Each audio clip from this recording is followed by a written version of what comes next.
고아는 절대 안 돼. 우리 집안과 어울리지 않아. 강태호 회장의 고함이 서재를 가득 채웠습니다. 68, 맨손으로 700억 기업을 일군 자수성가 회장. 그가 이렇게 화낸 건 처음이었죠. 보육원 출신에 부모도 없고 가난한 그런 아이를 내 며느리로 맞으라고? 태호는 결심했습니다. 낡은 점퍼를 입고 허름한 노인으로 변장해서 그 여자의 진짜 모습을 직접 확인하기로.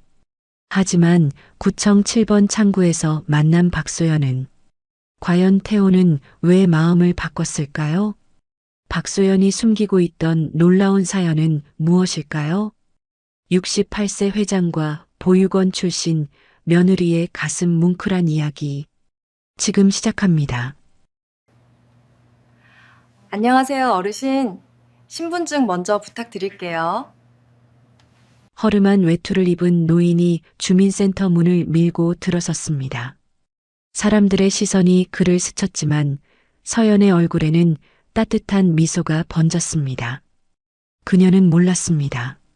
지금 눈앞에 앉은 이 낯선 노인이 단순한 민원인이 아니라 자신의 진심을 시험하러 온 사람이라는 것을, 그리고 그 만남이 그녀의 인생을 완전히 바꾸게 될 줄은 더더욱 몰랐죠. 사연을 시작하기 전에 구독 버튼을 눌러주세요. 오늘 이야기는 당신의 하루를 조금 더 따뜻하게 만들 거예요. 강태호 회장은 서울 한남동 자택 서재에서 늦은 밤까지 보고서를 검토하고 있었습니다. 68배 나이에도 새벽 2시까지 일하는 게 그의 일상이었죠. 스탠드 불빛 아래 안경을 고쳤으며 숫자를 확인하던 그때 노크 소리가 들렸습니다. 아버지, 주무세요? 아들 도윤의 목소리였습니다. 34, 대기업 전략기획실 부장. 태호가 가장 믿는 후계자였죠. 들어와라. 도윤이 문을 열고 들어왔습니다. 표정이 단단했어요. 평소와 달리 뭔가 결심한 얼굴이었죠. 이 시간에 무슨 일이냐? 아버지께 말씀드릴 게 있습니다. 결혼하고 싶은 사람이 있습니다. 태호는 안경을 벗고 아들을 바라봤습니다. 드디어 올 것이 왔구나 생각했죠. 재벌가 맏아들의 결혼. 당연히 그에 걸맞은 집안의 여자겠거니 했습니다. 그래, 어느 집 딸이냐? 한진? 아니면 성원? 아닙니다. 구청 사회복지과 공무원입니다. 태호의 손에서 안경이 미끄러질 뻔했습니다. 뭐라고? 박소연입니다. 30살 9급 공무원으로 시작해서 지금은 7급입니다. 침묵이 흘렀습니다. 벽식의 초침 소리만 서재를 가득 채웠죠. 태호는 천천히 의자에 기댔습니다. 손가락으로 관자놀이를 눌렀어요. 그 여자, 집안은 보육시설 출신입니다. 16까지 그곳에서 자랐고 장학금으로 대학 다녔습니다. 태호의 얼굴이 붉어지기 시작했습니다. 목 근육이 경직되고 주먹이 서서히 쥐어졌죠. 너 지금 제정신이냐? 우리가 어떤 집안인데 고아를 며느리로 들이겠다고? 도윤은 흔들리지 않았습니다. 아버지의 눈을 똑바로 봤어요. 소연이는 누구보다 당당하고 선한 사람입니다. 혼자 힘으로 여기까지 왔고 남을 돕는 일에 인생을 바치고 있습니다. 그게 중요한 게 아니야. 태호가 책상을 내리쳤습니다. 보고서들이 바닥으로 떨어졌죠. 세상이 어떻게 돌아가는지 알잖아. 사업이란 게 인맥이고 배경이야. 내가 그런 여자와 결혼하면 우리 회사가, 우리 가문이 어떻게 되는지 생각해 봤어? 아버지야말로 생각해 보셨습니까? 평생 혼자 사시면서 행복하셨습니까? 그 말에 태호는 숨이 막혔습니다. 30년 전 아내와 이혼한 후 그는 단 한 번도 재혼하지 않았죠. 오직 일과 돈, 그리고 아들만 바라보며 살았습니다. 나가. 당장 나가. 아버지, 저는 소연이와 결혼할 겁니다. 허락 받으러 온 게 아니라 알려드리러 온 겁니다. 도윤은 돌아서서 나갔습니다. 문이 닫히고 태호는 홀로 남았죠. 그는 떨리는 손으로 서랍을 열었습니다. 거기엔 오래된 사진 한 장이 있었어요. 젊은 시절 아내와 찍은 사진. 행복했던 시절이었죠. 하지만 집안 격차, 사업 갈등으로 결국 헤어졌습니다. 태호는 사진을 내려다보며 중얼거렸습니다. 고아라니. 말도 안 돼. 내가 직접 확인해야겠어. 그는 책상 위 전화기를 들었습니다. 비서실장, 내일 아침 일정 취소해. 개인적으로 나갈 일이 있어. 수화기를 내려놓고 태호는 창밖을 바라봤습니다. 서울의 야경이 반짝이고 있었죠. 그 불빛들 사이 어딘가에 아들이 사랑한다는 여자가 있을 것입니다. 도대체 어떤 여자길래? 태호는 결심했습니다. 변장을 하고 그 여자를 직접 만나보기로. 돈과 권력이 없는 척하고 그녀의 진짜 모습을 보기로 했죠. 다음 날 아침 태호는 낡은 점퍼를 꺼냈습니다. 10년 전 등산 갔을 때 입던 옷이었죠. 구겨진 바지, 낡은 운동화. 거울을 보니 영락없는 동네 할아버지였습니다. 이 정도면 되겠군. 그는 만족스럽게 고개를 끄덕였습니다. 주머니에 구겨진 서류 몇 장을 넣었어요. 민원 핑계를 대기 위해서였죠. 운전기사도 없이 혼자 지하철을 탔습니다. 30년 만에 지하철이었어요. 사람들에게 밀리고 부딪히며 그는 오랜만에 보통 사람이 된 기분을 느꼈습니다. 구청 앞에 도착한 태호는 깊게 숨을 들이쉬었습니다. 유리문에 비친 자신의 모습을 확인했어요. 좋아, 완벽해.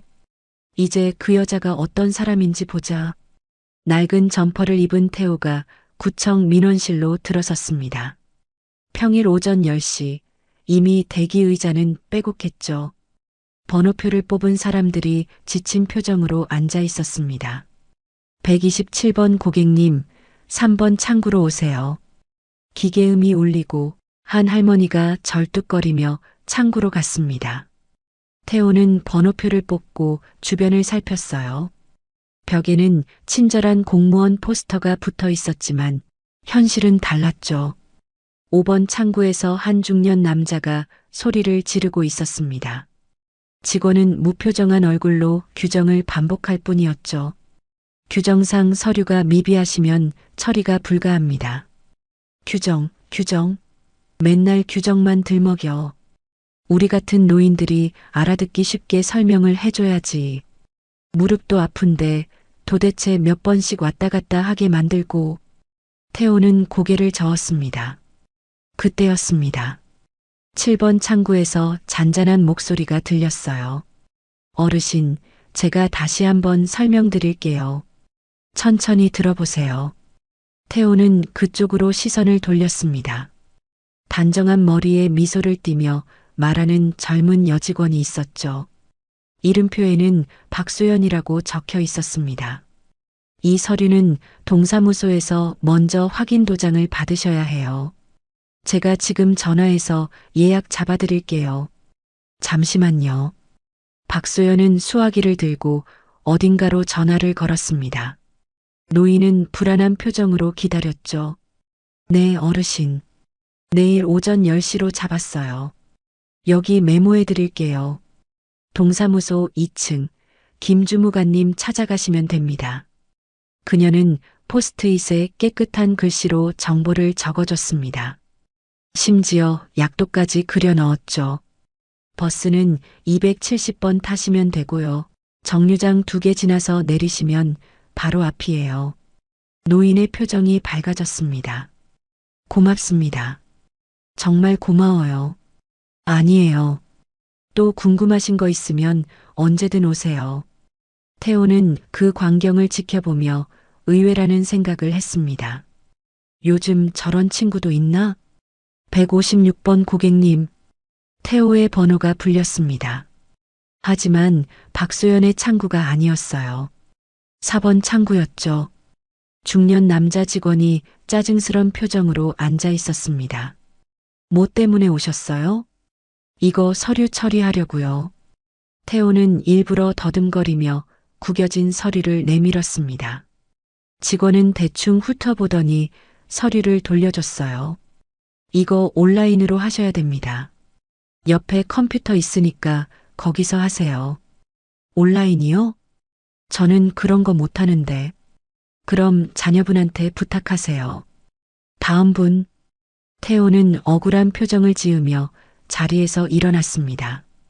진짜 억울한 건 아니었지만 왠지 기분이 나빴죠. 구청 컴퓨터 앞에 앉아서 화면을 멍하니 바라보고 있는데 누군가 다가왔습니다. 어르신, 도와드릴까요? 박소연이었습니다. 점심시간이 되어 창구를 비운 모양이었죠. 이거 어떻게 하는지 모르겠어서. 제가 도와드릴게요. 어떤 서류 처리하시려고요? 그녀는 태호의 서류를 받아 확인했습니다. 여기 주민번호 입력하시고요. 제가 해드릴게요. 불러주세요. 태호는 일부러 떨리는 목소리로 번호를 불렀습니다. 박소연은 참을성 있게 하나하나 입력했어요. 자, 이제 여기 서명만 하시면 돼요. 서명은 어떻게 해? 여기 이 칸에 손가락으로 이름 쓰시면 돼요. 천천히 하세요. 태호가 일부러 삐뚤빼뚤 써도 그녀는 재촉하지 않았습니다. 잘하셨어요. 자, 접수 완료됐습니다. 일주일 후에 집으로 서류 도착할 거예요. 그녀는 접수증을 뽑아 태호에게 건넸습니다. 감사합니다. 젊은 분이 참 친절하시네요. 아니에요. 당연한 일인걸요. 박소연은 미소를 지으며 자리를 떠나려 했습니다. 그때 태호가 물었어요. 점심시간 아니에요? 네, 맞아요. 이제 가려고요. 밥도 못 먹고 도와주셔서 죄송합니다. 괜찮아요. 어르신들 도와드리는 게 제 일이니까요. 그녀는 다시 한번 미소 지으며 구내식당 쪽으로 걸어갔습니다. 태호는 그녀의 뒷모습을 바라보며 생각했습니다. 예상했던 것과 다른데? 그때 5번 창구에서 또 소란이 일어났습니다. 뭐? 수수료가 3만 원이나 한다고? 한 할아버지가 목발을 짚은 채 항의하고 있었죠. 서류 떼는데 왜 이렇게 비싸? 나 같은 노인은 어떻게 살라고? 직원은 차갑게 대답했습니다. 규정입니다. 다들 똑같이 내십니다. 할아버지는 떨리는 손으로 지갑을 뒤졌습니다. 10,000원짜리 2장과 1,000원짜리 몇 장이 전부였죠. 돈이 모자라네. 주변 사람들이 안타까운 눈빛으로 바라봤지만 아무도 나서지 않았습니다. 그때 박소연이 식사를 마치고 돌아왔어요. 상황을 파악한 그녀는 조용히 할아버지에게 다가갔습니다. 어르신, 잠깐만요. 그녀는 자기 지갑을 열었습니다. 하지만 할아버지가 손사래를 쳤죠. 아니야, 됐어. 젊은 사람 돈 받을 순 없지. 제가 도와드리는 게 아니에요. 제가 아는 제도가 있어서요. 박소연은 직원에게 말했습니다. 김 과장님, 이분 기초생활수급자 맞으시죠? 그럼 수수료 면제 대상이에요. 그런가? 확인해봐야. 제가 확인했어요. 어르신, 수급자 증명서 있으세요? 할아버지가 낡은 지갑에서 구겨진 종이를 꺼냈습니다. 박소연이 확인하고 직원에게 보여줬죠. 보세요. 면제 대상 맞네요. 직원은 마지못해 고개를 끄덕였습니다. 수수료 없이 서류가 처리됐죠. 할아버지는 박소연의 손을 꼭 잡았습니다. 고마워. 정말 고마워. 태호는 그 모습을 보며 가슴 한편이 찌릿했습니다. 다음 날 오전, 태호는 다시 구청을 찾았습니다. 어제와 같은 낡은 점퍼 차림이었죠. 이번엔 일부러 더 복잡한 서류를 준비했습니다. 재산세 관련 민원이었어요. 번호표를 뽑고 기다리는데 운 좋게도 7번 창구로 배정됐습니다. 박소연의 창구였죠.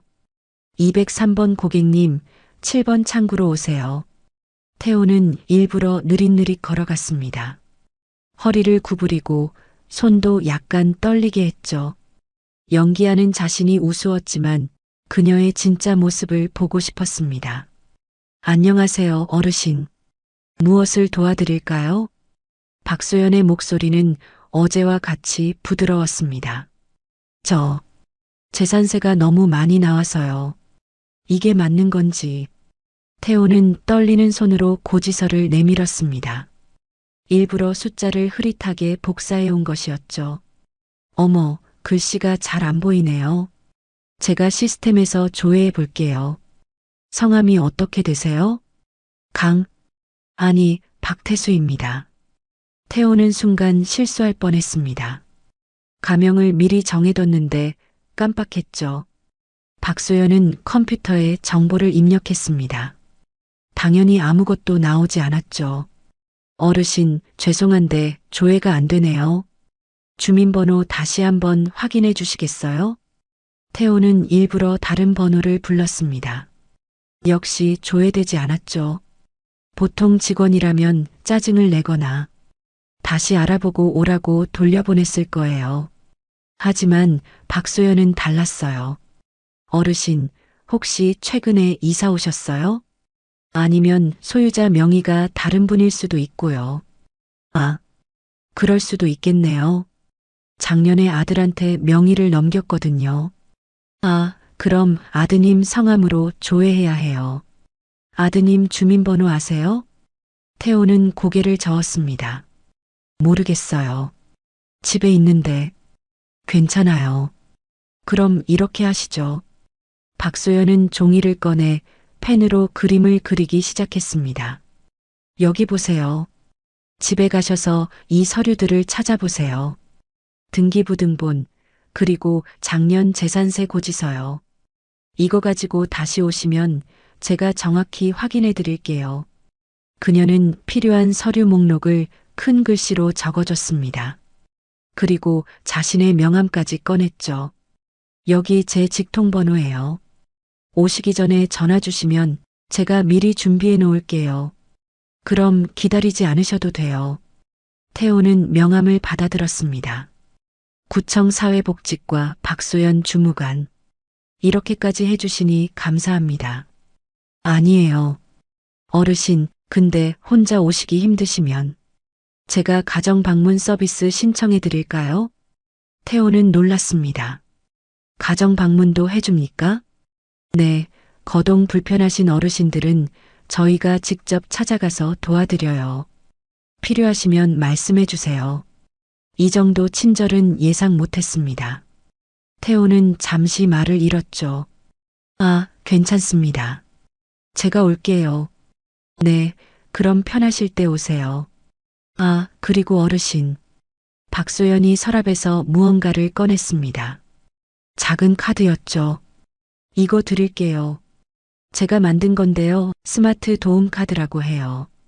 키오스크나 온라인 처리 어려우실 때 이 카드 보여주시면 직원들이 직접 도와드릴 거예요. 카드에는 큰 글씨로 디지털 기기 사용이 어렵습니다. 도와주세요라고 적혀 있었습니다. 이런 것도 있어요? 공식적인 건 아니고 제가 개인적으로 만든 거예요. 어르신들이 말로 부탁하기 민망해 하시길래요. 태호는 카드를 들여다봤습니다. 간단한 아이디어였지만 깊은 배려가 느껴졌죠. 그때 옆 창구에서 큰 소리가 났습니다. 내가 고객인데 왜 반말이야? 술 냄새를 풍기는 중년 남자가 6번 창구 직원에게 소리를 지르고 있었습니다. 죄송합니다. 죄송하면 다야? 너 이름이 뭐야? 신고할 거야. 분위기가 험악해졌습니다. 다른 직원들은 모른 척했죠. 그때 박소연이 자리에서 일어났습니다. 어르신, 약주 많이 하셨네요? 무슨 일이신지 제가 들어봐도 될까요? 취객이 박소연을 노려봤습니다. 너는 또 뭐야? 저는 옆 창구 직원입니다. 불편하신 점이 있으면 제가 해결해드리고 싶어서요. 박소연은 차분하게 말했습니다. 목소리에 두려움이 없었죠. 손님, 많이 답답하셨죠? 일단 앉으세요. 제가 차 한 잔 가져다 드릴게요. 그녀는 취객을 상담실로 안내했습니다. 10분쯤 지나자 취객이 조용해진 채로 나왔죠. 박소연이 입구까지 배웅했습니다. 다음에는 술 안 드시고 오실 거죠? 그럼 더 빨리 처리해 드릴 수 있어요. 취객은 멋쩍게 고개를 끄덕이며 나갔습니다. 태호는 감탄했습니다. 저 나이에 저런 담력이라니. 박소연이 다시 자리로 돌아왔습니다. 태호에게 미소 지으며 말했죠. 어르신, 죄송해요. 시끄러우셨죠? 아니에요. 무서웠을 텐데. 박소연은 잠시 생각하더니 조용히 조심스럽게 말했습니다. 어르신, 제가 어릴 때 보육원에서 자랐거든요. 거기서 배운 게 있어요. 화난 사람일수록 더 따뜻하게 대해야 한다고. 그 사람도 사실은 아프고 외로운 거거든요. 태호는 숨이 막혔습니다. 보육원 출신이란 걸 이렇게 담담하게 말하다니. 그래도 힘들었을 텐데. 힘든 건 맞아요. 하지만 제가 받은 도움을 생각하면 이 정도는 아무것도 아니에요.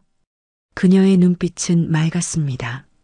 거짓이나 꾸밈이 없었죠. 어르신, 다른 용무 없으시면 저 이제 다른 민원인 봐야 해서요. 아, 네. 감사합니다. 태호는 일어섰습니다. 나가려다 뒤돌아봤죠. 박소연은 이미 다음 민원인을 맡고 있었습니다. 똑같은 미소, 똑같은 친절함으로 구청을 나온 태호는 명함을 다시 꺼내봤습니다. 박소연. 처음으로 그 이름이 다르게 들렸습니다. 더 이상 아들이 데려온 고아가 아니라 한 명의 인간으로 보이기 시작했죠. 그는 주머니에 명함과 스마트 도움 카드를 넣었습니다. 버리려다가 왠지 버릴 수 없었어요.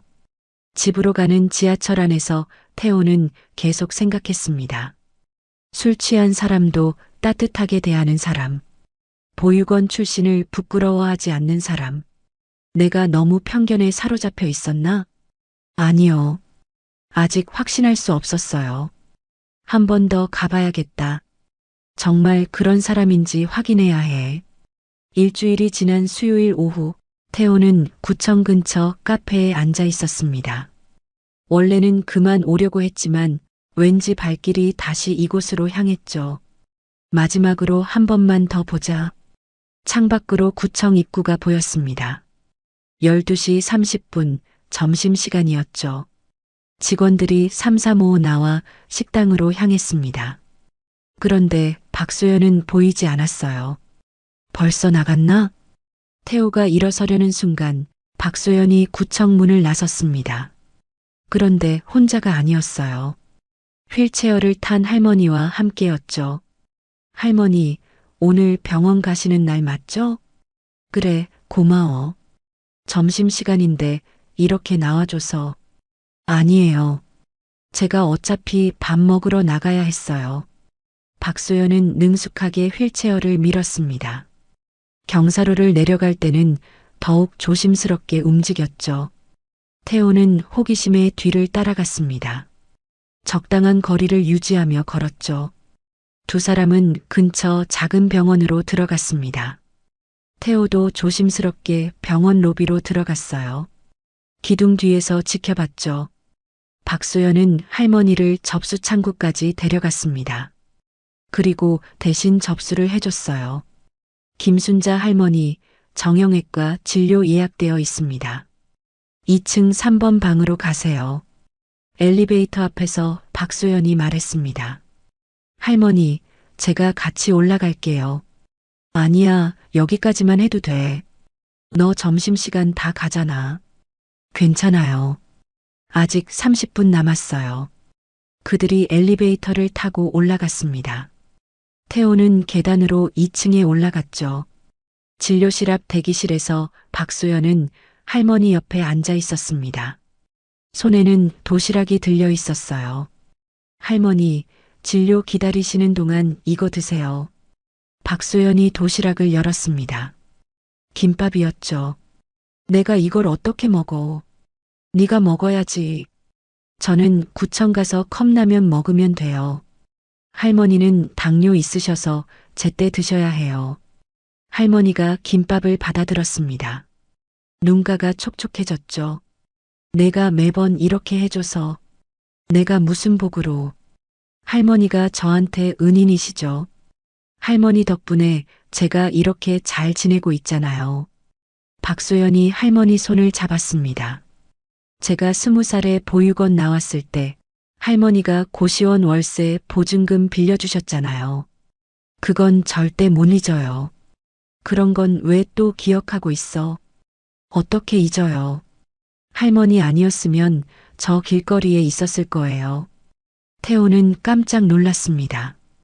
이 할머니가 박소연의 은인이었던 거죠. 3번 김순자님 들어오세요. 간호사가 불렀습니다. 박소연이 휠체어를 밀고 진료실로 들어갔죠. 15분쯤 지나 그들이 나왔습니다. 의사의 설명을 박소연이 꼼꼼히 메모하고 있었어요. 할머니, 약은 하루 3번, 식후 30분이에요. 제가 알람 맞춰드릴게요. 박소연은 할머니 휴대폰을 받아 알람을 설정했습니다. 다음 진료는 2주 후 수요일이에요. 제가 또 모시고 올게요. 매번 네 점심시간에. 미안해서 어떡해. 미안해하지 마세요. 우리 가족이잖아요. 그 말에 할머니는 박소연을 꽉 안았습니다. 내가 진짜 손녀 있으면 너 같을 거야. 저도 할머니가 진짜 제 할머니 같아요. 둘은 서로를 아는 채 한참을 있었습니다. 태호는 가슴이 먹먹해졌습니다. 병원을 나온 박소연은 할머니를 집까지 모셔다 드렸습니다. 낡은 반지하 집이었죠. 할머니, 저녁에 퇴근하고 반찬 가져올게요. 또 뭘 가져와. 맨날 네 돈 쓰고. 제가 요리 연습하려고 많이 만든 거예요. 할머니가 안 먹어주면 버려야 해요. 할머니는 웃으며 손을 흔들었습니다. 그래, 조심해서 가. 박소연이 구청으로 뛰어갔습니다. 시계를 보니 1시 25분. 5분 늦었죠. 태호도 서둘러 구청으로 갔습니다. 민원실에 들어서니 박소연이 숨을 고르며 자리에 앉고 있었어요. 지나가던 상사가 박소연에게 한마디 하더군요. 점심시간 제대로 지키세요. 다른 사람들 도와주느라 늦기나 하고 누구 도와줄 생각하지 말고 똑바로 업무에 집중하라고요. 여기 오는 할머니, 할아버지 치닥거리 하라고. 당신 뽑은 줄 알아? 하지만 박소연은 정중하게 그리고 힘있게 말했어요. 어르신들 도와드리는 게 제 업무입니다. 어르신들이 서류 한 장 앞에서 막막해질 때 그 손을 잡아주는 게 진짜 행정이라고 생각해요. 누군가의 하루를 바꾸는 일, 그게 제가 여기에 있는 이유입니다. 박소연은 잠시 상사의 눈을 바라봤습니다. 미소를 잃지 않은 채 단단한 목소리로 마지막 말을 이어갔죠. 저는 오늘도 제 일을 할 겁니다. 사람을 대하는 일, 그게 제가 선택한 길이니까요. 그때 한 중년 여성이 큰 봉투를 들고 들어왔습니다. 박소연의 창구로 갔죠. 소연아. 어머, 정은 씨. 어떻게 왔어요? 박소연이 반갑게 일어섰습니다. 이거 주려고. 우리 아들이 대학 합격했어. 봉투에서 떡 상자가 나왔습니다. 와, 진짜요? 축하해요. 다 네 덕분이야. 네가 장학금 신청 도와주고 자소서도 봐주고. 정은 씨의 눈에 눈물이 맺혔습니다. 한부모 가정이라고 무시만 당했는데 너는 달랐어. 진짜 고마워. 아니에요. 아드님이 열심히 해서 된 거죠. 정은 씨가 떡 상자를 놓고 갔습니다. 박소연은 상자를 열어 동료들에게 나눠줬죠. 여러분, 떡 드세요. 또 누구 도와줬어?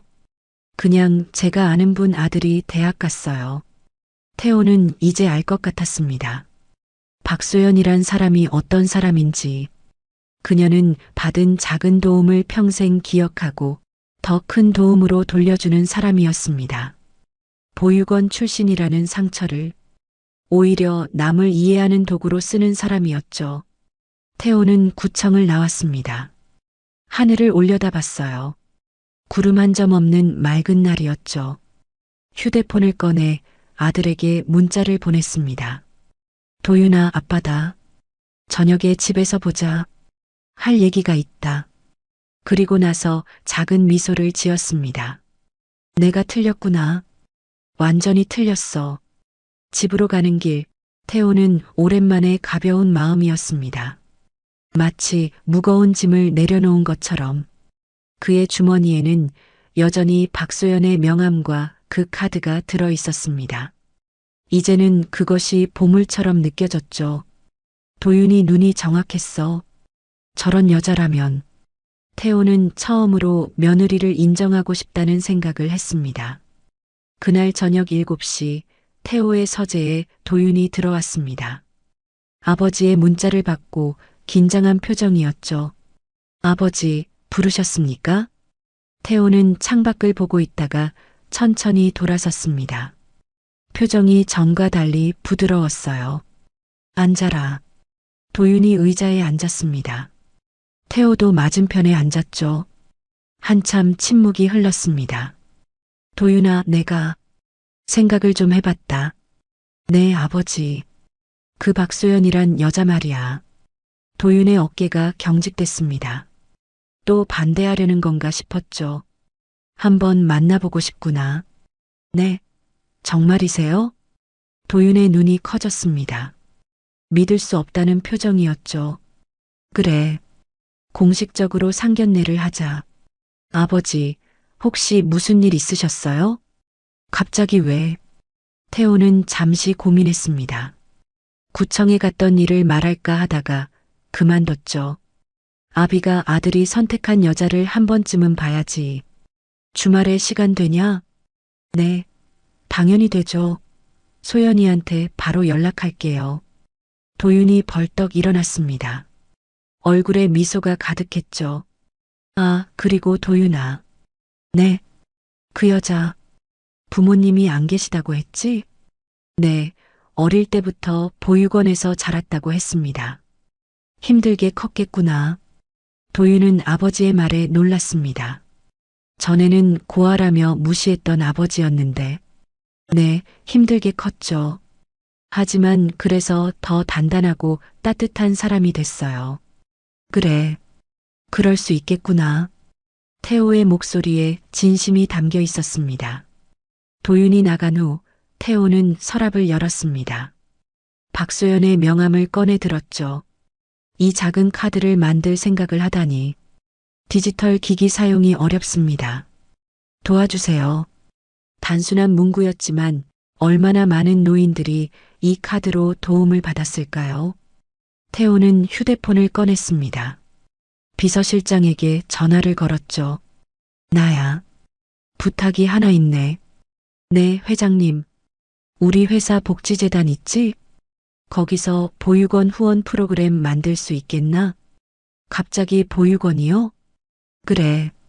보육원 출신 대학생들 장학금, 취업 지원 같은 거 말이야. 검토해 보겠습니다. 그런데 왜 갑자기? 그냥 해야 할 일인 것 같아서.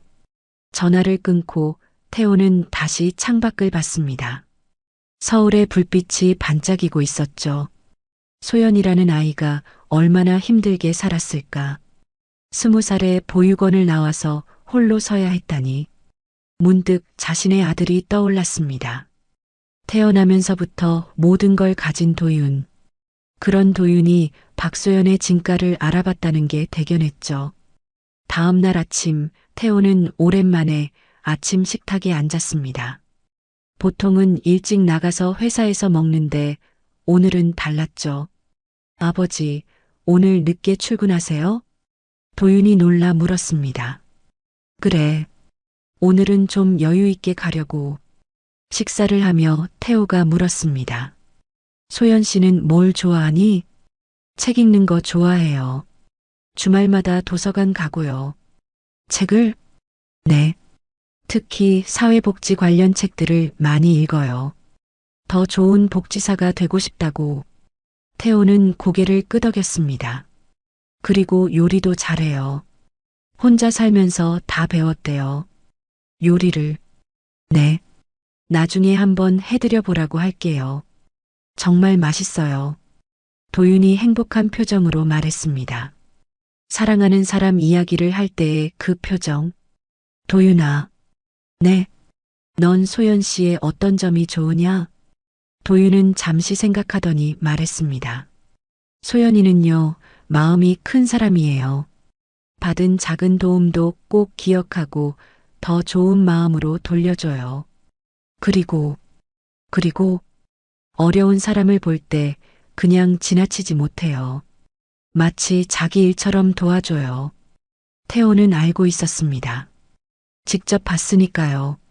처음엔 그게 바보 같다고 생각했어요. 그런데 시간이 갈수록 그게 얼마나 귀한 마음인지 알겠더라고요. 도윤의 말이 계속됐습니다. 소연이 곁에 있으면 저도 더 좋은 사람이 되고 싶어져요. 더 따뜻한 사람이요. 태호는 아들의 얼굴을 봤습니다. 정말 사랑하는 얼굴이었죠. 그래. 좋은 사람을 만났구나. 네, 아버지.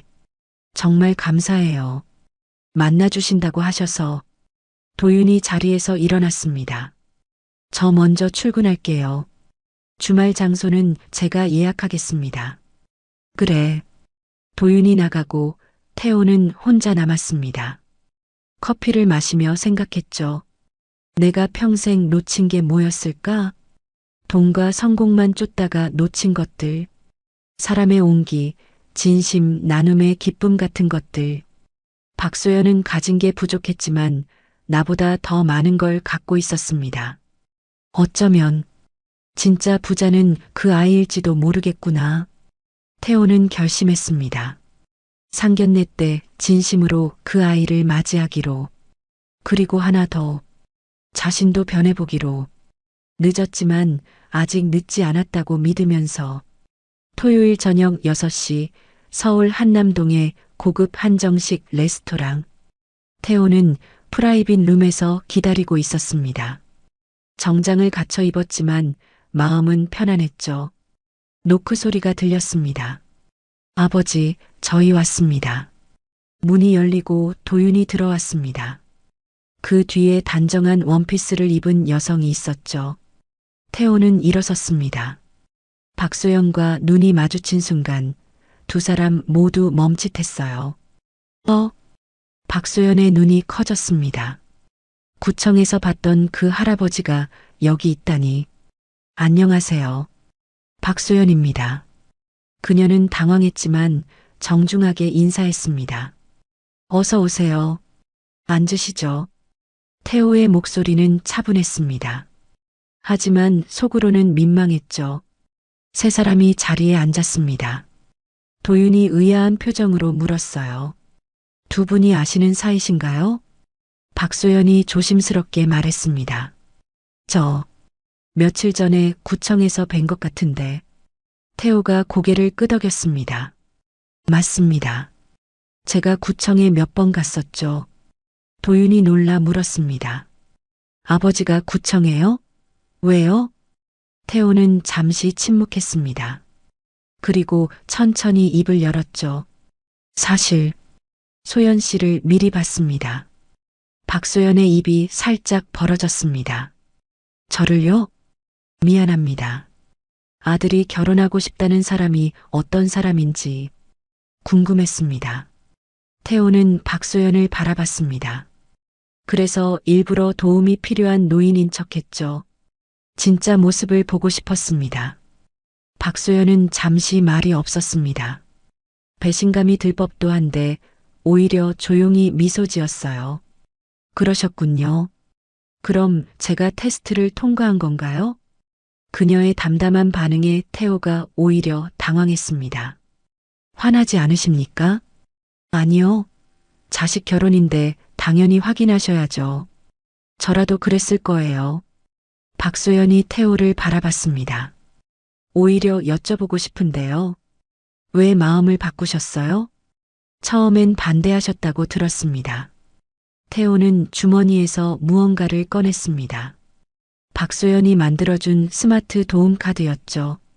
이것 때문입니다. 제가 드린 카드. 이 작은 카드에 담긴 마음을 받습니다. 어르신들이 겪는 불편을 진심으로 이해하고 실질적으로 도우려는 마음이요. 태호가 계속 말했습니다. 그리고 김순자 할머니와 함께 있는 모습도 봤습니다. 네. 점심도 거르고 병원 모시고 가는 걸 봤죠. 도시락도 할머니께 드리고. 박소연의 뺨이 살짝 붉어졌습니다. 그것도 보셨군요. 왜 그렇게까지 하십니까? 남이잖아요. 남이 아니에요. 박소연의 목소리가 단호했습니다. 할머니는 제가 20살에 보육원 나왔을 때 저에게 유일하게 손 내밀어 주신 고마운 분이세요. 고시원 보증금 50만 원 빌려주셨죠.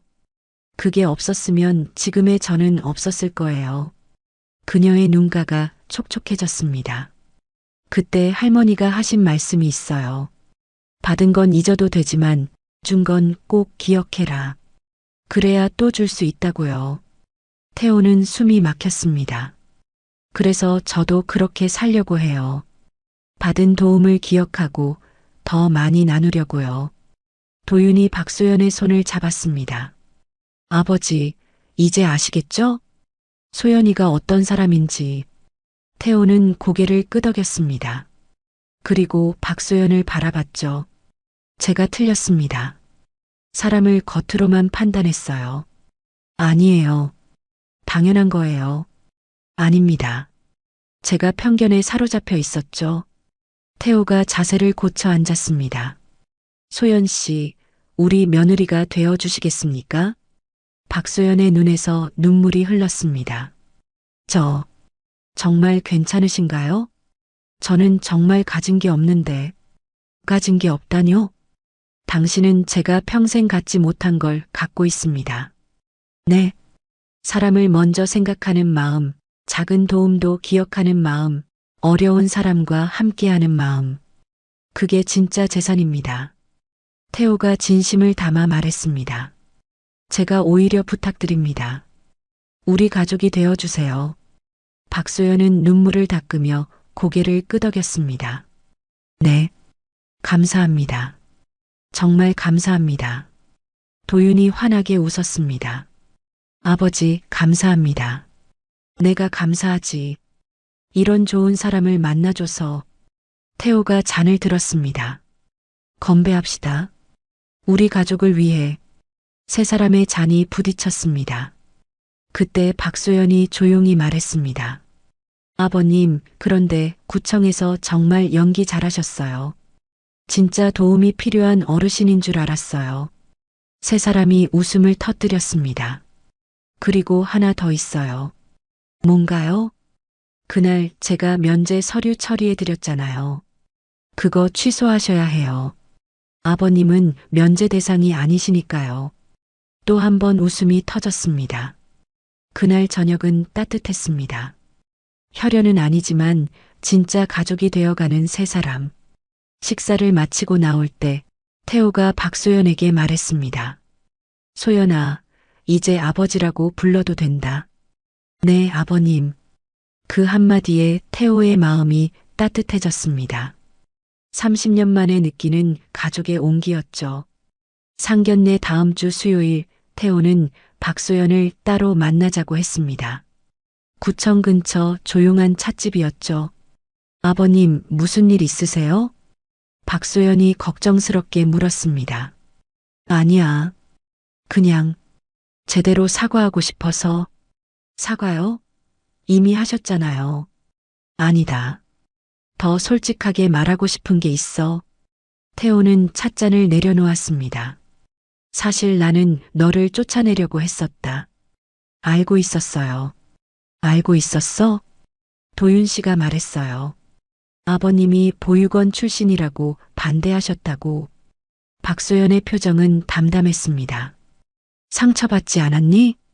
처음엔 좀 그랬죠. 하지만 이해해요. 저도 제가 부족하다는 거 아니까요.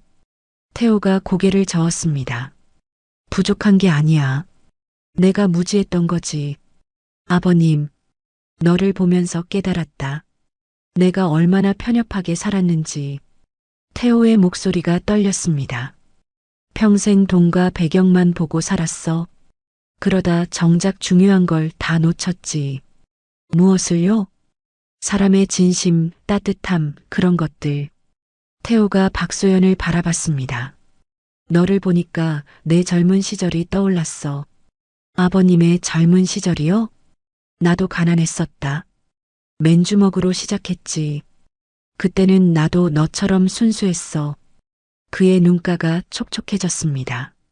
언제부터 이렇게 변했는지 모르겠구나. 돈을 벌수록 마음은 가난해졌어.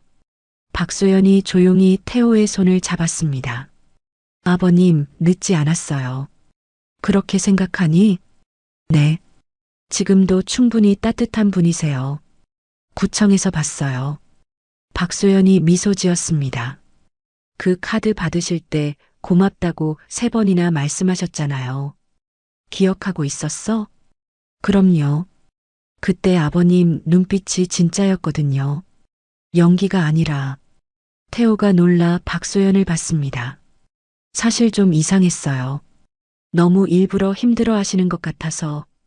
그런데도 끝까지 친절하게 대해줬구나. 소연아, 하나만 물어봐도 되니? 네, 물어보세요. 보육원 생활. 많이 힘들었지? 박소연이 잠시 눈을 감았다가 떴습니다. 힘들었죠. 명절 때가 제일 힘들었어요. 다들 외출하는데 갈 곳 없는 아이들만 남거든요. 너도 그랬니? 네. 매번 혼자 남았어요. 박소연의 목소리가 작아졌습니다. 그래도 괜찮았어요. 도서관 가서 책 읽으면 되니까. 외롭지 않았어? 외로웠죠. 그래도 언젠가는 가족이 생길 거라고 믿었어요. 그녀가 태호를 바라봤습니다. 이제 생겼잖아요. 도윤 씨도 아버님도. 태호의 눈에서 눈물이 흘렀습니다. 68배 흘리는 눈물. 미안하다. 처음에 너를 거부해서. 울지 마세요. 저 괜찮아요. 박소연이 손수건을 건넸습니다. 오히려 감사해요. 결국 받아주셨잖아요. 아니다. 내가 감사하지. 왜요? 너 덕분에 내가 사람이 됐으니까. 태호가 눈물을 닦으며 말했습니다. 앞으로는 진짜 아버지가 되어줄게. 네가 그동안 못 가진 것들 다 주고 싶어. 저는 이미 충분히 받았어요. 뭘? 아버님의 인정이요. 그게 제일 큰 선물이에요. 두 사람은 한참 동안 손을 잡고 있었습니다. 소연아, 하나 더 부탁이 있다. 뭔가요? 김순자 할머니 계시는 곳 좀 알려줄래? 나도 인사드리고 싶구나. 할머니께요? 그래. 너를 지켜준 분이니까. 내가 마땅히 감사 인사를 드려야지. 박소연이 환하게 웃었습니다. 할머니가 좋아하실 거예요. 다음 날 태호는 비서실장과 함께 김순자 할머니 집을 찾았습니다. 반지하 집 앞에 고급 세단이 멈췄죠. 누구세요? 할머니가 문을 열었습니다. 안녕하세요. 박소연의 시아버지 되는 사람입니다. 어머, 소연이 시아버님이? 태호는 정중하게 인사했습니다. 그동안 소연이를 돌봐주셔서 감사합니다. 아니에요. 소연이가 오히려 저를 돌봐줬죠. 태호는 준비한 봉투를 내밀었습니다. 작은 성의입니다. 이런 건 받을 수 없어요. 꼭 받아주세요. 소연이 은인이시잖아요. 할머니가 손사래를 쳤지만 태호는 끝까지 부탁했습니다. 할머니의 눈에 눈물이 맺혔습니다. 3개월 후 2025년 7월의 화창한 토요일, 서울 한 호텔의 웨딩홀이 하객들로 가득 찼습니다. 신부 입장하겠습니다. 웨딩 마치가 울리고 박소연이 천천히 입장했습니다. 하얀 드레스를 입은 그녀는 누구보다 아름다웠죠. 그런데 특별한 게 하나 있었습니다. 신부 손을 잡고 함께 입장하는 사람이 2명이었어요. 오른쪽엔 태호가, 왼쪽엔 김순자 할머니가 있었습니다. 저 신부, 아버지가 2분이네요. 하나는 시아버지, 하나는 할머니래요. 감동적이다. 하객들이 수군거렸습니다. 버질로드를 걷는 박소연의 눈엔 눈물이 맺혔습니다. 평생 꿈꿔온 순간이었죠. 가족의 손을 잡고 걷는 이 순간이 신랑 도윤이 기다리는 곳에 도착했습니다. 태호가 박소연의 손을 도윤에게 넘기며 말했죠. 잘 부탁한다. 네, 아버지. 주례 없는 결혼식이었습니다. 대신 태호가 단상에 올랐어요. 오늘 제 아들과 며느리의 결혼식에 와주셔서 감사합니다. 마이크를 잡은 태호의 손이 살짝 떨렸습니다. 저는 평생 사업을 하며 성공이 뭔지 안다고 생각했습니다. 돈을 많이 버는 것, 높은 지위에 오르는 것, 그게 성공인 줄 알았죠. 하객들이 조용히 들었습니다. 그런데 며느리를 만나고 깨달았습니다. 진짜 성공은 따뜻한 사람이 되는 거더군요. 태호가 박소연을 바라봤습니다. 우리 며느리 박소연은 보육원에서 자랐습니다. 순간 웨딩홀이 술렁였습니다. 부모도 안 계시고 배경도 없고 가진 것이 많지 않지만 태호의 목소리가 커졌습니다. 이 아이는 제가 평생 갖지 못한 걸 갖고 있었습니다. 남을 먼저 생각하는 마음, 작은 도움도 잊지 않는 마음, 어려운 사람과 함께하는 마음. 제가 오히려 배웠습니다. 사람의 품격은 통장 잔고가 아니라 마음의 온도라는 걸. 태호가 김순자 할머니를 가리켰습니다. 저기 계신 김순자 할머니는 소연이의 은인입니다. 20살 소연이에게 아무런 대가 없이 50만 원을 빌려주신 분이죠. 그 50만 원이 없었다면 오늘의 소연이도 없었을 겁니다.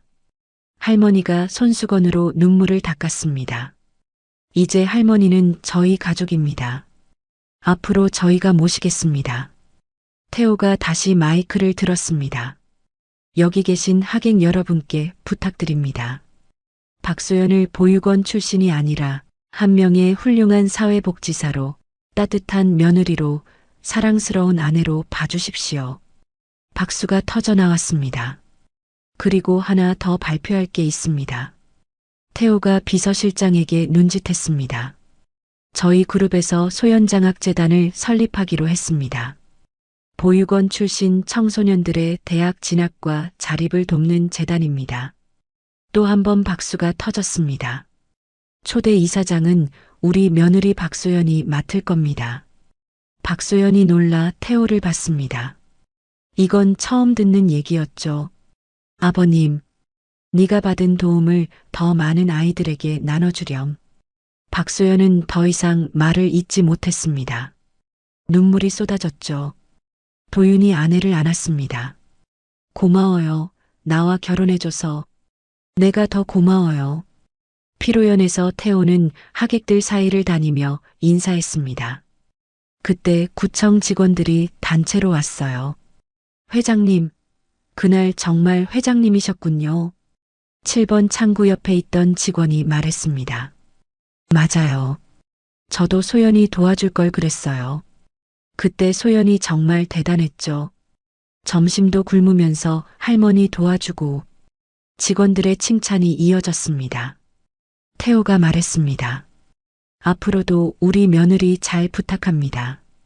아유, 이제 회장님 며느님이시네요. 그래도 소연이는 소연이에요.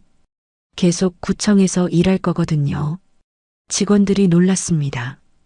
정말요? 그만두시는 거 아니에요? 아니에요. 소연이가 계속 일하고 싶다고 해서요. 저도 찬성했습니다. 박소연이 다가왔습니다. 선배님들 와주셔서 감사해요. 소연아, 이제 정말 금수저네. 아니에요. 저는 그냥 박소연이에요. 월요일에 출근할게요. 모두가 웃었습니다. 피로연이 끝나갈 무렵 태호는 정원에 나와 있었습니다. 박소연이 따라 나왔죠. 아버님, 여기 계셨네요. 응, 바람 좀 쐬려고. 두 사람이 나란히 섰습니다. 장학재단. 정말 만드신 거예요? 그럼. 너 같은 아이들이 더 많아졌으면 좋겠어. 비용이 많이 들 텐데. 돈이 뭐가 중요해. 이제야 제대로 쓰는 거지. 태호가 박소연을 바라봤습니다. 고맙다. 제가요? 그래. 네가 나를 사람으로 만들어줬어. 박소연이 태호의 팔짱을 꼈습니다. 아버님, 앞으로 잘 살게요. 도윤 씨랑 행복하게. 그래. 그거면 됐다. 저녁 노을이 하늘을 물들였습니다. 아버님, 혹시 어머님은 30년 전에 이혼했어. 죄송해요. 아픈 얘기를. 아니야. 이제 괜찮아. 너희가 있으니까. 태호가 미소 지었습니다. 이제야 진짜 가족이 생긴 것 같구나. 1년 후 태호는 완전히 다른 사람이 되어 있었습니다. 매주 수요일마다 구청에 가서 소연이와 점심을 먹고 김순자 할머니와 저녁 산책을 하고 주말엔 보육원 봉사활동을 다녔죠. 직원들도 달라진 회장을 보며 놀랐습니다. 우리 회장님이 다른 사람 같아. 다 며느님 덕분이야. 그러던 어느 날 태호는 소연에게 기쁜 소식을 들었습니다. 아버님, 저 아기가 생겼어요. 태호의 눈에서 눈물이 흘렀습니다. 정말이니? 내가 할아버지가 되는 거야? 네, 할아버지. 태호는 소연을 안았습니다. 고맙다. 정말 고맙다. 9개월 후 건강한 손자가 태어났습니다. 태호는 아기를 안으며 중얼거렸습니다. 얘야, 너는 돈보다 사람이 먼저인 세상에서 살아라. 할아버지가 그런 세상을 만들어줄게. 아기가 방긋 웃었습니다. 태호도 따라 웃었죠. 진짜 행복이 뭔지 이제야 알게 된 칠순의 나이에 그의 서재벽에는 새로운 액자가 걸렸습니다. 진짜 성공은 많이 가진 사람이 아니라 많이 나누는 사람이 되는 것. 박소연이 직접 쓴 글씨였습니다. 태호는 매일 그 글씨를 보며 하루를 시작했습니다. 새로운 사람으로, 새로운 품격으로. 오늘의 이야기 어떠셨나요? 태호 회장의 변화는 단순한 마음의 변화가 아니었습니다. 평생 쌓아온 편견의 벽을 허물고 진짜 사람을 알아보는 눈을 뜨게 된 거예요. 가진 것 없는 며느리가 가져다 준 가장 큰 재산, 그것은 바로 따뜻한 가족의 온기였습니다. 진정한 품격은 얼마를 가졌느냐가 아니라 얼마나 나누며 사느냐에 있다는 것을 보여준 이야기였습니다. 오늘의 이야기가 마음에 울림이 있었다면 구독과 좋아요 꼭 눌러주세요. 다음에도 따뜻하고 감동적인 이야기로 찾아뵙겠습니다. 항상 건강하시고 행복하세요.